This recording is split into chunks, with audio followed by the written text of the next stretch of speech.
Hello friends, स्वागत है आप सभी का सी बिविकल आर्ट्स क्लास में। दोस्तों, आज के इस वीडियो में एक और model paper, viral model paper शिक्षा शास्त्र का सॉल्व करने वाले हैं। अगर आप इसे सॉल्व कर लेते तो यहाँ से क्वेश्चन आपके पेपर में जरूर देखने को मिलेंगे। सबसे पहले पेपर पैटर्न देख लीजिए, सेम टू सेम ऐसे ही पेपर आपको दिखाई देगा। ठीक है, इस प्रकार से आप देख पा रहे होंगे। सबसे पहले हम लोग यहाँ शुरुआत करेंगे बहुविकल्पीय प्रश्न से। ठीक है, तो पहला क्वेश्चन आपके सामने यहाँ पे है कि बौद्ध काल में मठों और विहारों में शिक्षा का माध्यम कौन सी भाषा में होता था। तो जो बौद्ध काल था, इस टाइम पे मठों और जो विहार, जैसे कि आज के डेट में विद्यालय होते हैं, वैसे उस टाइम में मठ और विहार होते थे। उसमें शिक्षा कैसे की जाती थी, कैसे पढ़ाया जाता था, उसके बारे में बताना है। तो दोस्तों, यहाँ पे आंसर दिया है फारसी भाषा, अरबी भाषा, अंग्रेजी भाषा, पाली भाषा। तो इसमें राइट आंसर क्या हो जाएगा, आप सभी को पता होगा, पाली भाषा इसमें करेक्ट हो जाएगा। ठीक है, आगे बात करते हैं नेक्स्ट क्वेश्चन। नेक्स्ट है कि कैंसर रोग किस प्रदूषण का परिणाम होता है। जो कैंसर रोग होता है, ये रेडियोधर्मी जो प्रदूषण होते हैं, इसके द्वारा होता है। ठीक है, तो राइट आंसर इसमें जो है तीसरा हो जाएगा, रेडियोधर्मी प्रदूषण।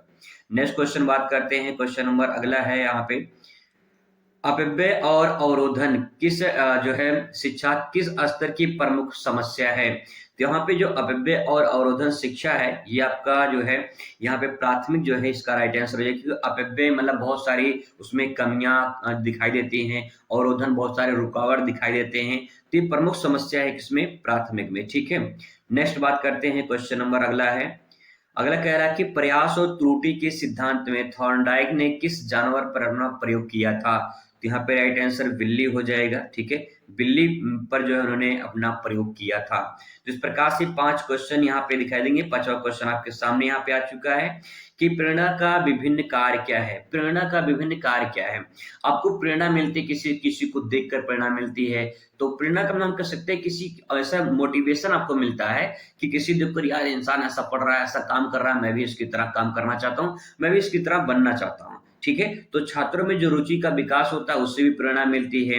व्यवहार में परिवर्तन होता है, उससे भी प्रेरणा मिलती है। लक्ष्य की प्राप्ति में सहायता होती है, उससे भी प्रेरणा मिलती है। तो उसमें ये सभी इसमें राइट आंसर हो जाएगा। ठीक है, यहाँ पे मैंने आपके सहायता के लिए यहाँ पे देखिए आंसर भी लिख दिया है, तो आप इस आंसर को पढ़ सकते हैं। जब मैं आपको पीडीएफ दे दूंगा तो आप वहां से इसको अच्छे से रिवीजन कर सकते हैं। ठीक है, अब बात करते हैं दोस्तों यहाँ पे निश्चित उत्तरीय प्रश्न की, जो एक एक नंबर के सवाल होते हैं, और आपको जो है यहाँ पे एक एक लाइन लिखना होता है, आसान शब्दों में लिख सकते हैं। तो चलिए इनका उत्तर लिखते हैं। सबसे पहले मैंने आप सारे प्रश्न लिख दिया है, अब यहाँ से हम लोग उत्तर देखेंगे। ठीक है, तो उत्तर आपके सामने आ चुका है। वैदिक काल में एक ब्राह्मण बालक को किस आयु में गुरुकुल में प्रवेश मिलता था। तो यहाँ पे जो वैदिक काल है, ब्राह्मण का जो बालक होते थे उनको किस आयु में गुरुकुल में प्रवेश दिया जाता था। तो यहाँ पे जो बालक है वो 8 वर्ष की आयु में गुरुकुल में प्रवेश उसको मिलता था। ये क्वेश्चन का आंसर जो है मैंने बहुत सारी किताबों में देखा था, तो उसमें कहीं कहीं 6 वर्ष लिखा हुआ है, लेकिन बहुत सारी किताबों में सबसे ज्यादा में इसमें 8 वर्ष दिया गया है, और गूगल पे भी जो है आपको 8 वर्ष दिखाई देगा। तो जो है इसमें अगर मान लो ऑप्शन में देता है, ठीक है, तो आप यहाँ पे 6 वर्ष वाला, 8 वर्ष वाला, दोनों में से कोई टिक कर सकते हैं। अगर दोनों दिया है तो 6 वर्ष पहले टिक करेंगे। ठीक है, अगर 8 वर्ष दिया तो पहले 8 वर्ष टिक करेंगे। ठीक है, अगर यहाँ पे उत्तर लिखने का है तो यहाँ पे 8 वर्ष लिख सकते हैं, कोई दिक्कत नहीं है, गलत नहीं होगा। ठीक है, चलिए क्वेश्चन नंबर नेक्स्ट बात करते हैं। यहाँ पे क्वेश्चन नंबर तीसरा है, कीटनाशक एवं यूरिया के उपयोग से किस प्रकार का प्रदूषण होता है। जो कीटनाशक यूरिया का उपयोग किया जाता है खेतों में, वो किस प्रकार का प्रदूषण यहाँ पे फैलाते हैं। तो यहाँ पे प्रदूषण की बात करें तो उत्तर लिखेंगे, कीटनाशक यूरिया के उपयोग से मृदा प्रदूषण यानी मिट्टी प्रदूषण होता है। यह मिट्टी की उर्वरता को खराब करता है। ठीक है, उत्पादन को तो बढ़ाता है, जिस टाइम पे लोग उसका छिड़काव करते हैं उत्पादन तो बढ़ जाता है, लेकिन सवाल ये होती है कि उसकी जो उर्वरा शक्ति होती है वो ह्रास हो जाती है, उसकी कमी हो जाती है। ठीक है, चलिए क्वेश्चन नंबर नेक्स्ट आपके सामने है, किसने प्रथम महिला महाविद्यालय की स्थापना पुणे में 1916 में की थी। ठीक है, 1916 में जो है प्रथम महिला महाविद्यालय जो है, यहाँ पे उत्तर लिखेंगे डीके कर्वे। डीके कर्वे ने 1916 में पुणे में प्रथम महिला महाविद्यालय की स्थापना की थी। डीके कर्वे का पूरा नाम है धोंडो केशव कर्वे। धोंडो केशव कर्वे जो है, इन्होंने पहली महिला महाविद्यालय की स्थापना की थी। ठीक है, चलिए क्वेश्चन नंबर नेक्स्ट बात करते हैं, यहाँ पे एक क्वेश्चन है कि सीखने की एक परिभाषा लिखिए। सीखना, सीखना का मतलब जैसे कि आप कोई कुछ काम कर रहा है, आप उसे सीख सकते हैं। कोई पढ़ रहा है, उससे सीख सकते हैं। कोई ऊंचाइयों को पास पा लिया है, उसको सीख सकते हैं। कोई कुछ भी कर रहा है, एनीवन। सीखने का मतलब होता है कि आपके अंदर कुछ परिवर्तन हो रहा है, कुछ व्यवहार में परिवर्तन हो रहा है। तो यहाँ पे हम अधिगम या सीखना, बात एक ही होता है। अगर अधिगम पूछता है तब भी आंसर ये होगा, सीखना पूछता है तब भी आंसर ये होता है। ठीक है, आप यहाँ पढ़ रहे हैं तो कुछ सीख रहे हैं। ठीक है, देखिए इसमें हेडिंग डालेंगे अधिगम और सीखना। इसमें लिखेंगे सीखना एक ऐसी प्रक्रिया है जिसके माध्यम से व्यक्ति के अनुभव और अभ्यासों के द्वारा अपने व्यवहार में अस्थायी बदलाव लाता है। सीखने का मतलब तो ये होता है कि परिवर्तन होना, बदलाव होना। अगर आपके लाइफ में कोई परिवर्तन नहीं हो रहा, कोई बदलाव नहीं हो रहा है, इसका मतलब आप सीख नहीं रहे हैं। ठीक है, लेकिन अगर आप कुछ परिवर्तन कर रहे हैं, कुछ बदलाव कर रहे हैं अपनी लाइफ में, आप सीख पा रहे हैं, कुछ ना कुछ जो है ग्रहण कर रहे हैं, उससे आपके लाइफ में चेंजिंग हो रहा है। जब कोई आपका दोस्त आपसे मिले कुछ साल बाद और आपसे कहे भाई तू तो बदल गया है, तो समझिए कि आप कुछ सीख रहे हैं। और कोई आपके दोस्त पुराना मिले आपसे और आपसे कहे भाई तू तो बदला ही नहीं, तो समझिए कि आपने जिंदगी में कुछ नहीं सीखा है। ठीक है, तो सीखने का मतलब ही परिवर्तन कहते हैं, आपके लाइफ में कुछ परिवर्तन होते हैं। ठीक है, क्रो एंड क्रो, ये दोनों क्रो एंड क्रो मतलब दोनों जो है ये पति पत्नी थे। इन्होंने जो है एक परिभाषा दी है, आदतों, ज्ञान और अभिवृत्तियों का अर्जन करना ही अधिगम कहलाता है। जो अपने आदत में आप चेंजिंग करते हैं, जो अपने ज्ञान में परिवर्तन करते हैं, जो अपने जो आचरण होता है, जो व्यवहार होता है, उसमें जो परिवर्तन करते हैं, उन सब का जो अर्जन मतलब कि एक तरह से हम जो प्राप्त करते हैं, जो ग्रहण करते हैं, वो सब अधिगम कहलाता है, या फिर उसे सीखना के नाम से जानते हैं। ये क्रो एंड क्रो के अनुसार लिख सकते हैं, ले देंगे पूरा नंबर आपको मिल जाएगा। ठीक है, बात करते हैं बुद्धि लब्धि का सूत्र। अगर आपसे पूछ लेगा तो लिखेंगे बुद्धि लब्धि यानी आईक्यू लेवल। तो यहाँ पे देखिए आईक्यू बराबर होता है मानसिक आयु बटे वास्तविक आयु गुणे 100। ठीक है, इस प्रकार से लिख देंगे, मानसिक आयु जितनी होती है, वास्तविक आयु जितनी होती है, उनको 100 से गुणा कर दिया जाता है। इस प्रकार से बुद्धि लब्धि निकाली जाती है। ठीक है, चलिए क्वेश्चन नंबर नेक्स्ट आपके सामने यहाँ पे अब आता है अति लघुत्तरीय की। तो अति लघुत्तरीय क्वेश्चन आप यहाँ पे देख पाएंगे, इस प्रकार से क्वेश्चन आपको देखने को मिलेगा। ठीक है, चलिए सबसे पहले यहाँ पे उत्तर देखते हैं। तो क्वेश्चन नंबर जो है 7 से शुरुआत करते हैं। क्वेश्चन है, वैदिक काल में एक विद्यार्थी की दिन विश्लेषण कैसे होती है। मतलब कि वैदिक काल में विद्यार्थियों का दिन विश्लेषण कैसे होता है, इसके बारे में हमें समझना है। तो यहाँ पे सबसे पहले इसका उत्तर लिखेंगे। तो देखेंगे यहाँ पे वैदिक काल में विद्यार्थियों की दिनचर्या अनुशासित होती थी। तो यहाँ पे जो वैदिक काल का मतलब होता है कि जो प्राचीन वैदिक काल में, जिसमें वेदों की स्थापना, ऋग्वेद, यजुर्वेद, सामवेद, अथर्ववेद, इनके स्थापना की गई, इनके बारे में बताया गया। तो यहाँ पे वही कह रहा है कि वैदिक काल में विद्यार्थी की दिनचर्या कैसी होती थी। अगर मैं आपसे पूछूं कि आपकी दिनचर्या कैसी है, तो आपकी दिनचर्या अनुशासित नहीं है भैया। लगातार मोबाइल पे लगे रहते हैं, शॉर्ट वीडियो रील्स पे अपना टाइम बर्बाद करते रहते हैं, फालतू चीजों में टाइम बर्बाद करते रहते हैं। इसका मतलब ये कि आपकी दिनचर्या अनुशासित नहीं है। लेकिन वहां पे वैदिक काल में दिनचर्या कैसी होती थी, अनुशासित होती थी। अनुशासित होने का दिनचर्या पूरा दिनचर्या मतलब पूरा दिन अनुशासन में रहकर काम करना। सुबह ये काम करना, दोपहर को ये काम करना है, और फिर रात में ये काम करना है, शाम को ये काम करना, पूरा डिवाइड होता था और अनुशासन में रहकर काम करते थे। तो पहला पॉइंट हो गया। नेक्स्ट है कि वह सुबह जल्दी उठता, मतलब सुबह जल्दी उठना, ध्यान और पूजा करना, फिर गुरुकुल में शिक्षण ग्रहण करना, ये पूरा प्रक्रिया होती थी। ठीक है, इसमें वेदों का अध्ययन कराया जाता था, शारीरिक शिक्षा और घरेलू कार्य से गुरु की सेवा शामिल होते थे। विद्यार्थी जो होते थे वो सरल जीवन जीते थे और संयमित आचरण रखते थे। संयमित आचरण रखने का मतलब ये है कि एकदम संयम रखते थे, धैर्य रखते थे, और ऐसा आचरण रखते थे जिसको लगता था कि भाई इंसान कितना अच्छा है, कि उसका व्यवहार कितना अच्छा है। ये सारी प्रक्रिया जो है इसमें होती थी। तो आराम से एक बार दो बार में समझ के आप इसे लिख सकते हैं। ठीक है, अपनी भाषा में इसे अच्छे से समझा सकते हैं अगर आप समझ जाएंगे तो। ठीक है, चलिए क्वेश्चन नंबर नेक्स्ट आपके सामने है, पंडित मदन मोहन मालवीय विद्यालय से संबंधित विचार क्या थे। पंडित मदन मोहन मालवीय का विद्यालय से संबंधित क्या विचार थे, इनके बारे में बताना है। तो देखिए लिखेंगे इनके बारे में। पंडित मदन मोहन मालवीय शिक्षा को समाज सुधार और राष्ट्रीय चेतना के माध्यम से मानते हैं। यानी शिक्षा को जो है वो समाज सुधार के लिए मानते कि अगर शिक्षा ग्रहण करता है कोई व्यक्ति तो समाज में रहता है और उस व्यक्ति के द्वारा समाज सुधरता है। यानी शिक्षा कहने का मतलब ये है कि समाज को सुधारता है। ठीक है, ये पॉइंट हो जाएगा। राष्ट्रीय चेतना के माध्यम मानते हैं। राष्ट्रीय चेतना का मतलब ये कि जब लोग शिक्षा ग्रहण करेंगे तो समझेंगे अपने देश के बारे में, अपने राष्ट्र के बारे में, अपने राष्ट्र के हित के बारे में सोचेंगे। तो वही चीज यहाँ पे कहना चाह रहे हैं। दूसरी बात ये है, इन्होंने 1916 में काशी हिंदू विश्वविद्यालय की स्थापना की थी, जो जो बीएचयू के नाम से जाना जाता है, आप जानते होंगे, वाराणसी में पड़ता है।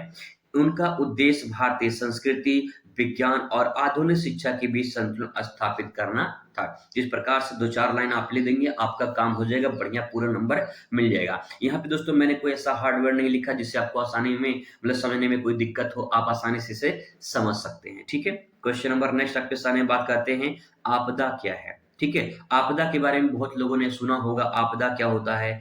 तो यहाँ पे देखिए लिखेंगे, आपदा एक ऐसी स्थिति होती है जिसमें प्राकृतिक या मानव निर्मित कारणों से जीवन या संपत्ति को बड़ा नुकसान पहुंचता है, जैसे भूकंप, बाढ़, सूखा, आग। आपदा का मतलब होता है कि अचानक कोई ऐसी विपत्ति आ जाए आपके सामने जिससे आप परेशान हो जाए, यानी जान और माल की हानि हो जाए। तो इसका मतलब दोस्तों ये है, ये आपदा 2 प्रकार से आती है, एक प्राकृतिक रूप से, दूसरा मानव निर्मित रूप से। मानव निर्मित का मतलब ये है कि जैसे मान लो कोई आतंकवादी आ गया, आप बैठे हैं और कोई आतंकवादी आके जो है गोली मारने लगा, है ना। जैसे आपने जलियांवाला बाग हत्याकांड सुना होगा। जलियांवाला बाग हत्याकांड में जनरल डायर, सब लोग, बैसाखी का त्योहार था, मेले में सब इकट्ठा हुए थे, जनसभा चल रही थी जलियांवाला बाग में, और जनरल डायर आता है और बिना कुछ शोर शराबा के, बिना आवाज किए सीधा अपने सैनिकों से कहता है जो है फायर करने के लिए, और सारे सैनिक लोग जो लगातार फायर करते रहते हैं। तो अचानक फायर होता है और सब लोग मतलब वहां पे भागने लगते हैं, भगदड़ मच जाती है, तो कई लोग जो है वहां पे उसके जगह जान चली जाती है। इस प्रकार से आपदा ये मानव निर्मित हो गया। प्राकृतिक आपदा, कोई बाढ़ आ जाए अचानक, भूकंप आ जाए, ज्वालामुखी फूट जाए, कोई आग लग जाए अचानक, तो ये सब जो है प्राकृतिक आपदा के अंतर्गत आते हैं। इसको 2 तरीका और है लिखने के लिए, पहले इसकी परिभाषा लिख दीजिए, ठीक है, फिर इसके बाद जो है आप आपदा में ऐसे डायग्राम बना के यहाँ पे लिख दीजिए, ऐसे करके यहाँ पे लिख दीजिए प्राकृतिक आपदा, यहाँ पे लिखिए मानव निर्मित आपदा, और उसका प्राकृतिक आपदा और मानव निर्मित आपदा का 2-2, 3-3 उदाहरण दे दीजिए। ठीक है, ये परफेक्ट हो जाएगा, कमाल का आंसर हो जाएगा अगर इस प्रकार से फ्लो चार्ट डायग्राम से समझा देंगे तो। कम लिखिए लेकिन अच्छा लिखिए, पूरा नंबर मिलेगा दोस्तों। ठीक है, चलिए क्वेश्चन नंबर नेक्स्ट बात करते हैं, सीखने की सूझ अथवा अंतर्दृष्टि के सिद्धांत की व्याख्या कीजिए। क्या है सीखने की सूझ के बारे में, आइए समझने की कोशिश करते हैं। तो सबसे पहले उत्तर में लिखेंगे, सूझ या अंतर्दृष्टि का सिद्धांत कोहलर ने दिया था। तो पहला पॉइंट अगर आपसे बहुविकल्पी में पूछ लेगा कि सूझ या अंतर्दृष्टि का सिद्धांत किसने दिया है, तो आपका जवाब हो जाएगा कोहलर ने दिया है। ठीक है, इसके अनुसार, इनके अनुसार मतलब कोहलर के अनुसार, सीखना अचानक होता है जब एक व्यक्ति समस्या का पूरा समस्या का समाधान कर लेता है, तो उसे हम सीखना कहते हैं। सीखना इन्होंने कहा है कि एक अचानक होता है। जैसे मान लीजिए आपको कोई भी विपत्ति पड़ी है, अचानक पड़ जाए, तो उस टाइम पे आप हड़बड़ा जाएंगे, उस टाइम पे काम करेंगे। जब कुछ काम करेंगे तो आप उसमें कुछ ना कुछ सीखेंगे। ठीक है, तो अचानक होता है, इन्होंने कहा है, जिससे एक उदाहरण के माध्यम से इन्होंने समझाया है। देखिए कैसे, इन्होंने कहा कि एक बंदर ने ऊंचे स्थान पर लटके केलों को पाने के लिए डंडे का उपयोग किया। बंदर था और जो है ऊंचे स्थान पर केला लटका हुआ था भैया। ठीक है, तो पहले वो केला को देखा, ऊंचे स्थान पर था, तो जब वो नहीं पा रहा था तो बार बार कोशिश किया, जब वो नहीं पाया तो कोशिश किया, लेकिन उसने सीखा कि ऐसे तो केला मिल नहीं सकता है, उसके लिए कुछ उपाय करना पड़ेगा। तो क्या किया वो डंडे का सहारा लिया। ठीक है, डंडे का उपयोग किया, और उसे यह समझ अचानक आए कि डंडे से इसका समस्या का हल हो सकता है। कहने का मतलब ये है कि ऊपर जब केला लटका था तो बंदर कोशिश कर रहा था केला किसी प्रकार से मिल जाए, लेकिन जब केला नहीं मिला तो उसने सीखा कि भैया केला ऐसे नहीं मिल सकता है। उसने अचानक सीखा कि केला ऐसे नहीं मिल सकता है। फिर अचानक सोचा कि भैया बगल में डंडा रखा है, डंडे से उस पर वार किया जाए तो केला वो नीचे आ जाएगा और केला हमें मिल जाएगा। तो उसने डंडे का प्रयोग किया और वो अचानक सीखा कि देखो डंडे से वो केला जो है मुझे प्राप्त हो गया। तो ये बात यहाँ पे कहा गया है कि जो सीखना होता है वो अचानक होता है, और अचानक इंसान कोई चीज सीखता है। ठीक है, तो इस प्रकार से आप इसे प्रेजेंट कर सकते हैं। उदाहरण जरूर देंगे ताकि जो है एग्जामिनर अच्छे से समझ पाए, और दूसरी बात पूरा नंबर आपको अच्छे से पूरा मिल जाएगा। ठीक है भैया, चलिए क्वेश्चन नंबर नेक्स्ट बात करते हैं। अब यहाँ पे अगला क्वेश्चन है, क्वेश्चन यहाँ पे है कि मानसिक अस्वस्थ के अर्थ को स्पष्ट कीजिए। मानसिक अस्वस्थ के बारे में स्पष्ट करना है, तो आइए देखते हैं इसके बारे में कैसे आप क्या लिखेंगे। तो सबसे पहले उत्तर देख लेते हैं यहाँ पे। इसमें लिखेंगे मानसिक अस्वस्थ का अर्थ है जब एक व्यक्ति मानसिक रूप से स्वस्थ ना हो। ठीक है, अस्वस्थ का मतलब क्या है? स्वस्थ ना हो, यानी ठीक ठाक ना हो। तो तनाव, चिंता, अवसाद, अवसाद मतलब विभिन्न प्रकार की कमियां, कमजोरी, ये सब आती है, उन्हें अवसाद कह सकते हैं। इसका असर व्यक्ति के विचार, भावनाओं और व्यवहार पे पड़ता है। ठीक है, जैसे कि परीक्षा के डर से बच्चे की पढ़ाई को दूर होना। जो परीक्षा आती है ना, जैसे जैसे परीक्षा नजदीक आती है तो बच्चों को डर लगने लगता है थोड़ा थोड़ा, तो ये क्या, मानसिक तनाव बढ़ रहा है। क्या बढ़ रहा है? मानसिक तनाव बढ़ रहा है। ठीक है, जब प्रेम मोहब्बत में लोग पड़ जाते हैं, तो जब बेवफाई होती है तो उसमें क्या होता है, लोग चिंता में पड़ जाते हैं। लोगों के पास बहुत सारे दुख आ जाते हैं, अकेले में रहने का मन करता है, किसी से बात करने का मन नहीं करता है, ना भूख लगती है, ना प्यास लगती है, ना कहीं आने जाने का मन करता है, बस अकेले में बैठे रहो और चिंतन करो। तो चिंता में जो है चिंतन करते हैं, चिंता करते हैं, और जो चिंता करते हैं उसके कारण जो है मानसिक अस्वस्थ यानी तनाव उत्पन्न हो जाता है, और फिर इंसान, कुछ लोग डिप्रेशन में चले जाते हैं। तो कहने का मतलब दोस्तों ये है कि आपको टेंशन फ्री रहना है। टेंशन फ्री रहेंगे तो सब कुछ दूर हो जाएगा। ध्यान रखिएगा कि आपके पढ़ाई से ज़्यादा बेहतर है कि आप टेंशन फ्री हों। मतलब कि कोई भी ऐसी आपके सामने दुःख ना हो कि लगे यार बहुत बड़ी समस्या है। अगर है भी तो उसको इग्नोर करिए, उसके दरकिनार करिए। नहीं होता है, कोशिश करिए। कहीं न कहीं आपके जो है स्वास्थ्य पर प्रभाव पड़ेगा, शारीरिक और मानसिक दोनों रूप से। तो आप इस प्रकार से समझ के दोस्तों आंसर को प्रेज़ेंट कर सकते हैं। ठीक है? चलिए क्वेश्चन नंबर नेक्स्ट बात करते हैं, उपलब्धि परीक्षण क्या होता है? ठीक है, उपलब्धि परीक्षण क्या होता है? देखिए, अगर आप सेंटेंस को समझ जाएँगे तो आप आंसर अपने शब्दों में भी बयां कर सकते हैं, लेकिन सेंटेंस ही नहीं समझ उपलब्धि परीक्षण क्या होता है तो आप लिख नहीं पाएंगे। इसलिए समझने की कोशिश करिए। मैं आपको आसान शब्दों में इसलिए समझाने की कोशिश कर रहा हूं। ठीक है, आगे देखिए। उपलब्धि परीक्षण का आशय किसी व्यक्ति की शिक्षा या कौशल को मापना होता है। जैसे मान लो, जब लोग बोर्ड पेपर में टॉपर बन जाते हैं, तो जब टॉपर बन जाते हैं तो उनका क्या होता है, टॉपर बनने के बाद जो टॉपर बन जाते हैं तो उनका परीक्षण होता है।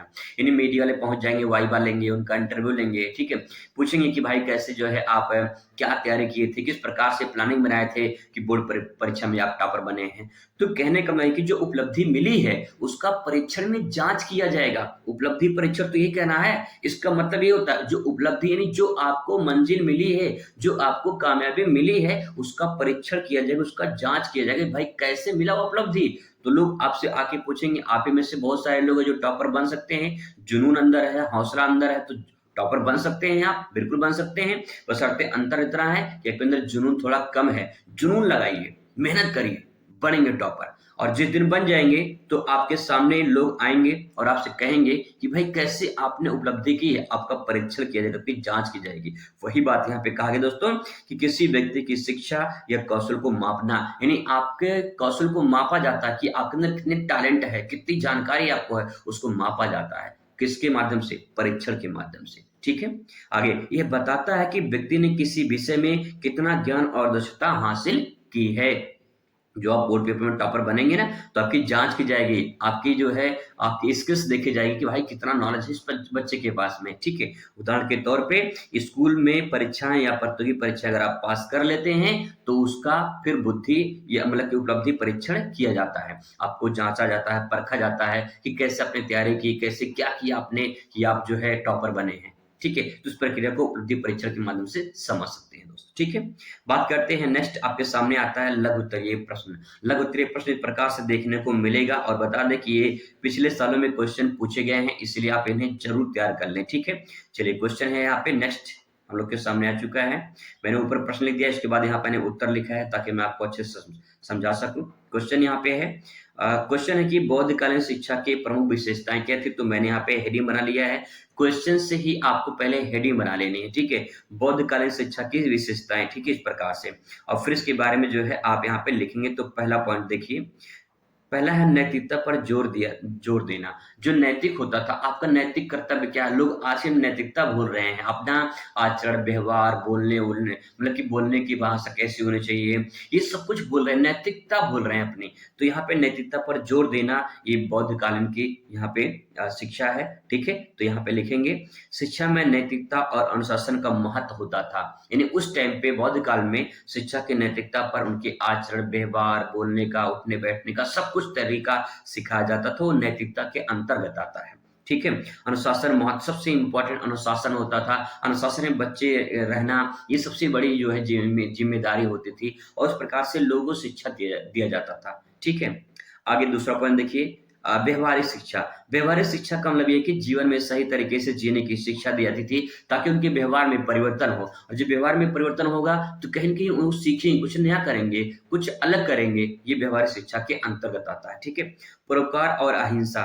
भाई सिंपल सी बात यहाँ पे कहा गया कि अहिंसा मतलब कि कोई हिंसा नहीं करना है और करुणा का महत्व सिखाया जाता है। परोपकार करना है कि परोपकार मतलब दूसरे पे उपकार करना है, दूसरों को मदद करना है, सहायता करनी है, करुणा करना है, दया करना है, हिंसा नहीं करनी है। कोई प्राकृतिक संपत्ति है, कोई प्राकृतिक जीव है, उसको उस पे जो है दया बरतनी है, उसको जो है बचाना, उसका संरक्षण करना है, ठीक है?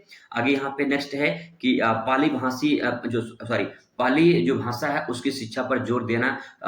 शिक्षा जो है सरल भाषा में होती है, ताकि बच्चे उसे समझ सकें, और मैं पूरी कोशिश भी कर रहा हूँ कि आपको सरल भाषा में समझा सकूँ, और वैसे ही मैंने यहाँ पे उत्तर को लिखा है, ठीक है? आगे है यहाँ पे विहार और मठ। इसका मतलब ये है कि शिक्षा विहारों और मठों में दी जाती थी, जहाँ विद्यार्थी गुरु के साथ रहते थे। यानी गुरु और विद्यार्थी एक साथ रहते थे। जैसे हॉस्टल होता है, आज के डेट में हॉस्टल होता है, ऐसे ही उस टाइम पे मठ और विहार होते थे, जहाँ पे विद्यार्थी और गुरु एक साथ रहते थे और शिक्षा ग्रहण करते थे। ठीक है? इस प्रकार से आप इसे लिख सकते हैं। उदाहरण के तौर पे यहाँ पे देखिए, जैसे कि नालंदा विश्वविद्यालय आपने नाम सुना होगा, तक्षशिला विश्वविद्यालय आपने नाम सुना होगा, ये शिक्षा के केंद्र माने जाते थे।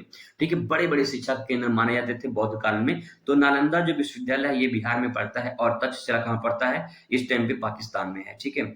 नेक्स्ट क्वेश्चन आपके सामने दोस्तों यहाँ पे है कि भारत में शिक्षा स्तर जो है इसको उन्नत करने के 6 उपाय दीजिए। ऐसा कौन-सा स्तर मतलब कि कौन-सा जो है विकास किया जिससे जो है भारत की शिक्षा में सुधार हो? तो यहाँ पे 6 पॉइंट लिखना है, तो आइए देखते हैं 6 पॉइंट। पहला पॉइंट यहाँ पे है गुणवत्तापूर्वक शिक्षा। गुणवत्तापूर्वक शिक्षा का मतलब ये है कि शिक्षक ऐसा होना चाहिए जिसके अंदर नॉलेज होना चाहिए, टैलेंट होना चाहिए। ऐसा नहीं जिसको पाए उसको भर दें, ऐसा नहीं होना चाहिए। शिक्षा का मतलब होता है कि जो समाज में परिवर्तन लाए, जो समाज को बदल दे, है ना? तो इसका मतलब ये है कि यहाँ पे गुणवत्तापूर्वक शिक्षा जिसके अंदर क्वालिटीज़ हो, गुण हो कुछ ना कुछ। तो शिक्षकों का प्रशिक्षण और दक्षता यानी उनकी कौशल को बढ़ाया जाए, ताकि जो है उनके अंदर नॉलेज हो, उनके अंदर ज्ञान हो, और अच्छे से बच्चों को शिक्षित कर सके। इसका मतलब यही है, ठीक है? आगे बात करते हैं सभी के लिए शिक्षा। शिक्षा जो होनी चाहिए सभी के लिए होना चाहिए, और सभी के लिए मुफ्त और अनिवार्य शिक्षा दी जानी चाहिए। जैसे कि 1 से लेकर 8 तक फ्री में लोग पढ़ते हैं, प्राइमरी में, जूनियर में। तो इस प्रकार से शिक्षा के लिए सभी के लिए मुफ्त और अनिवार्य होना चाहिए। ठीक है? दूसरा पॉइंट, तीसरा पॉइंट देखिए, डिजिटल शिक्षा। आज के डेट में डिजिटल शिक्षा चल रही है, तो तकनीकी और इंटरनेट का उपयोग करके शिक्षा का जो है और अधिक से बढ़ावा दिया जा सकता है। आज के डेट में लोग लाइब्रेरी का उपयोग करते हैं, ऑनलाइन पढ़ते हैं, आप भी ऑनलाइन ही पढ़ रहे हैं। तो इसका मतलब ये है कि यहाँ पे जो डिजिटल शिक्षा है उसमें थोड़ा-सा उसको बढ़ावा दिया जाए और उसका अधिक से अधिक उपयोग किया जाए। ठीक है? नेक्स्ट इसमें चौथा पॉइंट है प्रयोगात्मक शिक्षा। ये इम्पोर्टेंट होता है प्रैक्टिकल शिक्षा। जैसे कि अगर आप पढ़ रहे हैं और प्रैक्टिकल ना हो, ठीक है? तो उसमें कोई का महत्व नहीं निकलता, क्योंकि प्रैक्टिकल से ज़्यादा जानकारी मिलती है। जैसे मान लीजिए अगर आपका विषय भूगोल है, तो भूगोल विषय में अगर आप नदी, पहाड़, पर्वत आप यहाँ पे ना जाएँ, वहाँ उसको ना देखें, तो कोई किसी काम का नहीं होता है, ठीक है? इसीलिए प्रैक्टिकल करनी ज़रूरी होती है। पाठ्यक्रम को व्यावहारिक और रोजगारपरक बनाना चाहिए। मतलब कि पाठ्यक्रम ऐसा होना चाहिए जो व्यावहारिक हो, जो उनके व्यवहार में परिवर्तन लाता हो, उनकी ज़िंदगी में कुछ बदलाव लाता हो, और ऐसा होना चाहिए जो भविष्य में उनको रोजगार प्रदान करता हो। इस प्रकार से शिक्षा देनी चाहिए। ठीक है? आगे बात करते हैं, पाँचवाँ पॉइंट आपके सामने यहाँ पे है। पाँचवाँ पॉइंट है कि बुनियादी ढाँचे का विकास करना चाहिए। बुनियादी ढाँचे का मतलब ये है कि स्कूल में उचित भवन, पुस्तकालय और लैब होना चाहिए, जिससे लोग अच्छे से सीख पाएँ, विकास कर पाएँ। तो बुनियादी ढाँचे का मतलब क्या है? जैसे हम घर बनवाते हैं तो पहले बुनियाद भरते हैं। बुनियाद का मतलब फाउंडेशन, जैसे पिलर खड़ा करते हैं ना, तो पिलर क्या है? एक बुनियादी ढाँचा है। उसी के आधार पर विकास होता है, उसी के आधार पर घर बनता है। अगर आपके स्कूल में अच्छा भवन नहीं है, अच्छा पुस्तकालय लाइब्रेरी नहीं है, लैब वगैरह नहीं है, तो क्या आप अच्छे शिक्षा ग्रहण कर पाएँगे? नहीं कर पाएँगे। यानी जैसा जैसा वहाँ का आपका स्कूल होगा, जैसा भवन होगा, लाइब्रेरी की व्यवस्था है कि नहीं व्यवस्था है, वहाँ पे लैब की व्यवस्था है कि नहीं व्यवस्था है, खेल की व्यवस्था है कि नहीं व्यवस्था है। अगर इस सब की व्यवस्था है तो आपका बुनियादी ढाँचा विकास मतलब कि अच्छा है। लेकिन अगर ऐसा नहीं है तो उसका मतलब ये है कि आपको वहाँ पे गुमराह किया गया है। ठीक है? आगे बात करते हैं, छठवां पॉइंट, पारदर्शिता। पारदर्शिता का मतलब ये होना चाहिए कि सरकारी नीतियों को सही तरीके से लागू किया जाए, ताकि जो है बच्चों पर उसका प्रभाव पड़े, स्कूल पर उसका प्रभाव पड़े और कहीं न कहीं समाज पर भी प्रभाव पड़े। ये पारदर्शिता होना चाहिए, मतलब कि ऐसा नहीं कि धोखाधड़ी में लोगों के साथ कि काम किया जाए, ऐसा नहीं होना चाहिए। ठीक है? ये बात ध्यान रखिएगा। क्वेश्चन नंबर नेक्स्ट बात करते हैं, अगला पॉइंट है यहाँ पे, नारी शिक्षा की समस्या को प्रकाश डालिए। तो नारी शिक्षा के बारे में बताना है, आइए इसके बारे में देखते हैं कि नारी शिक्षा की समस्याएँ क्या हैं। पहला पॉइंट है सामाजिक बंधन। बहुत सारे ऐसे सामाजिक बंधन हैं जो बालिकाओं को शिक्षा के समय में कई प्रतिबंध बना देती हैं। ऐसे बहुत सारी बालिकाएँ होती हैं, बहुत सारे लोग होते हैं जिनको जैसे इंटर पास कर लिए तो इंटर पास करने के बाद जो है वो लोग हैं जो अपनी शिक्षा को बंद कर देते हैं। लेकिन आज के डेट में देखा जाए तो बहुत सारे लोग हैं जो आगे बढ़कर हिस्सा ले रहे हैं, पढ़ रहे हैं, लेकिन अभी नारी भी शिक्षा की कहीं सही समस्याएँ देखने को मिलती हैं। बहुत सारे लोग हैं जो भी अपने बच्चियों को दूर भेजने में थोड़ा डरते हैं। तो ऐसी जो ये समस्या, ये सब सारी क्या है? समस्या हैं। ठीक है? नेक्स्ट इसमें अगला पॉइंट लिखेंगे, अशिक्षा और जागरूकता की कमी। माता-पिता अक्सर लड़कियों को शिक्षा पे ध्यान नहीं देते हैं और बहुत सारी समस्याएँ उत्पन्न हो जाती हैं। तो यहाँ पे जो हमारी जागरूकता है उसमें कमी दिखाई देती है। हमारे माता-पिता उतने सक्षम नहीं होते हैं कि बच्चों को किस प्रकार से शिक्षा दिया जाए, वो समझते नहीं, खासकर ग्रामीण क्षेत्रों में ज़्यादातर। ठीक है? नेक्स्ट पॉइंट इसमें है आर्थिक समस्याएँ। शिक्षा इतना महँगा हो गया है, आज के डेट में शिक्षा का मतलब बिज़नेस, ठीक है? तो इसका मतलब ये है कि शिक्षा इतना महँगा हो गया, गरीब बच्चे जो होते हैं, वो पढ़ ही नहीं पाते हैं। अगर आपको दिल्ली में जाके आईएएस की कोचिंग करनी हो, तो आप गरीब हैं, तो आप नहीं कर पाएँगे, क्योंकि वहाँ पे इतनी लाखों रुपए फीस लगती है, नहीं कर पाएँगे। गरीब बच्चे जो है, गरीब लड़कियाँ बेचारी कहाँ जाएँगी, कैसे जाएँगी स्कूल, जब उतना महँगा शिक्षा हो जाएगा? अच्छे स्कूल में नहीं पढ़ पाएँगे, अच्छे जो है कोचिंग में नहीं पढ़ पाएँगे। तो इसका मतलब ये है कि यहाँ पे कि गरीब बच्चे जो हैं, उनकी आर्थिक समस्या सबसे बड़ी समस्या मानी गई है। ठीक है? आगे बात करते हैं, नेक्स्ट पॉइंट यहाँ पे, सुरक्षा का अभाव। सुरक्षा का अभाव का मतलब ये है कि स्कूल में लड़कियों की सुरक्षा से जो है चिंता रहती है, बहुत सारी समस्याएँ होती हैं, आने-जाने में समस्या, रास्ते में कोई घटना घट जाए, बहुत सारी समस्याएँ होती हैं। तो ये जो जो आपको समस्या दिखाई दे रही है, ये ज़्यादातर नारी यानी बच्चियों के साथ में होता है। ठीक है? नेक्स्ट है, उदाहरण के तौर पे समझ सकते हैं, ये सब चीज़ें जो है आपको ग्रामीण क्षेत्रों में लड़कियों को जो है स्कूल ड्रॉप आउट द्वारा अधिक होता है। मतलब कि ये कि ग्रामीण लड़कियों के साथ ऐसा देखने को ज़्यादातर मिलता है नारी शिक्षा में। ठीक है? आगे बात करते हैं, नेक्स्ट क्या है क्वेश्चन यहाँ पे, प्रेरणा के लक्षण क्या है? संक्षेप में बताइए। प्रेरणा एक तरह से किसी को देखकर मोटिवेशन मिलता है जो आपको, वो क्या है? आइए देखते हैं। सबसे पहला पॉइंट यहाँ पे लिखेंगे, लक्ष्य उन्मुख। लक्ष्य उन्मुख का मतलब ये है कि प्रेरणा व्यक्ति की लक्ष्य प्राप्ति के लिए प्रेरित करती है। उन्मुख का मतलब होता है कि उसकी ओर ले जाती है। ठीक है? किसकी ओर? लक्ष्य की ओर। तो प्रेरणा जो होती है, अगर आप किसी को मोटिवेशन वीडियो देख लिए, कुछ देख लिए आप, ऐसा जैसे आपको लगा कि भाई मैं भी कर सकता हूँ, प्रभाव पड़ा, तो क्या है, जिस जिस लक्ष्य को आप हासिल करना चाहते हैं, वो आप उसको प्राप्त कर सकते हैं। तो प्रेरणा आपको कहीं की मोटिवेट करता है। ठीक है? आगे देखिए, नेक्स्ट पॉइंट, ऊर्जा का स्रोत। ऊर्जा का स्रोत मतलब जैसे कि गाड़ी में तेल नहीं है, जब गाड़ी में तेल नहीं है तो गाड़ी चल पाएगी? गाड़ी नहीं चलेगी भैया। तो गाड़ी में अगर तेल डाल दिया जाए तो उसके अंदर ऊर्जा भर जाएगी, जो ऊर्जा भरेगी तो दौड़ेगी गाड़ी। वही बात यहाँ पे होती है, प्रेरणा जो होती है वो गाड़ी में तेल की तरह काम करती है, आपके अंदर एनर्जी पैदा कर देती है, ऊर्जा उत्पन्न कर देती है, और जिससे व्यक्ति को काम करने के लिए ऊर्जा देती है। वो मोटिवेशन प्राप्त हो जाता है कि भाई मैं भी कुछ करूँगा, मुझे कुछ बनना है, कुछ करना है, अपने लिए करना है, अपने परिवार के लिए करना है, अपने देश के लिए करना है। तो आपके अंदर जब मोटिवेशन जाग जाएगा तो आपके अंदर उस गाड़ी की तिल की तरह प्रेरणा काम करेगी। ठीक है, आगे देखिए नेक्स्ट पॉइंट यहाँ पे व्यक्तिगत फर्क। व्यक्तिगत फर्क का मतलब ये कि हर व्यक्ति की प्रेरणा अलग अलग होती है। कोई आपको दूसरा मोटिवेशन कर रहा है, कोई दूसरा मोटिवेशन कर रहा है, कोई किसी के बारे में बता रहा है। तो ये सब क्या है, व्यक्ति की अलग अलग सोच होती है और अलग अलग सोच से ही आपको अलग अलग प्रभाव पड़ता है। ठीक है, उदाहरण में कह सकते हैं परीक्षा में अच्छे अंक लाने के लिए जो है छात्र को कड़ी मेहनत करना चाहिए। अगर कड़ी मेहनत करेंगे तो आपके अच्छे अंक प्राप्त होंगे। ठीक है, बहुत सारे ऐसे लोग हैं जो 1 महीने में तैयारी करके सोचते हैं हम टॉपर बन जाए, तो इम्पॉसिबल है भैया। आपको कछुए की चाल चलनी पड़ेगी और धीरे-धीरे थोड़ा-थोड़ा पढ़ना पड़ेगा, तभी कुछ हो सकता है। ठीक है, क्वेश्चन नंबर नेक्स्ट आपके सामने है विद्यार्थियों को दंड देने का प्रकार।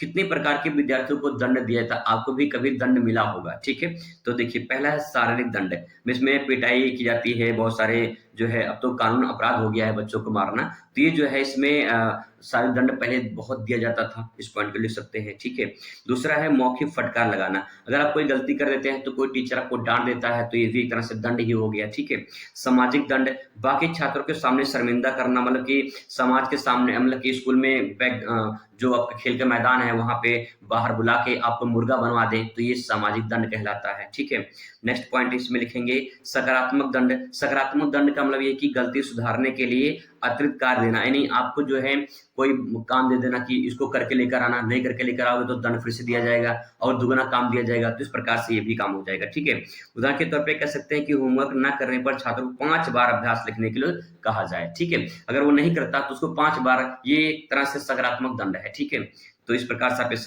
आंसर को लिख सकते हैं। क्वेश्चन नंबर 18 आपके सामने है कि बुद्धि के वृद्धि के 6 विशेषताएं बताइए। वृद्धि क्या होता है, इसकी 6 विशेषताएं बताना है, तो यहाँ पे देख पाएंगे।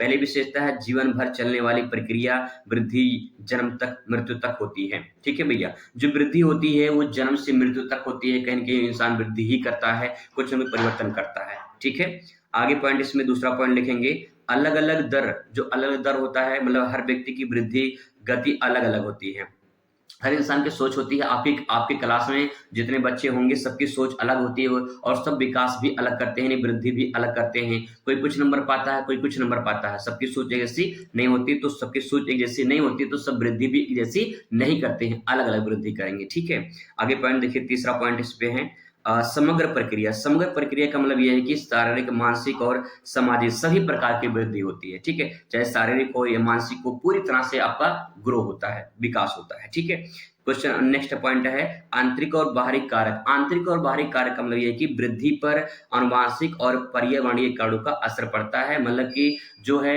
आपके अंदर से कुछ परिवर्तन होता है और कुछ बाहर से परिवर्तन होता है, ये पूरा आंतरिक और बाहरी हो जाएगा। ठीक है, नेक्स्ट पॉइंट इसमें देखेंगे, पांचवा पॉइंट है क्रमबद्ध वृद्धि धीरे धीरे होती है। क्रमबद्ध वृद्धि का होता है कि क्रम के अनुसार होता है, जैसे धीरे धीरे बढ़ता है इंसान तो ऐसी वृद्धि होती है, क्रमबद्ध होती है। ठीक है, नेक्स्ट छठा पॉइंट है लिंग भिन्नता। लड़के और लड़कियों की वृद्धि अलग अलग होती है। उदाहरण के तौर पे कह सकते हैं एक बच्चा धीरे धीरे चलना, बोलना, सोचना आदि क्षमता विकसित करता है, तो इस प्रकार से आसानी से समझ के आप इसे लिख सकते हैं। ठीक है, इसके बाद लॉन्ग क्वेश्चन आता है। लॉन्ग क्वेश्चन मैंने यहाँ पे लिखा है, लेकिन मैं इसको कवर करूंगा अगली वीडियो में। ठीक है, आई होप आपको पूरा समझ में आया होगा। ठीक है, चलिए मुलाकात करते हैं अगली वीडियो में। तो खुश रहिए, मस्त रहिए, जिंदगी में स्वस्थ रहिए। धन्यवाद।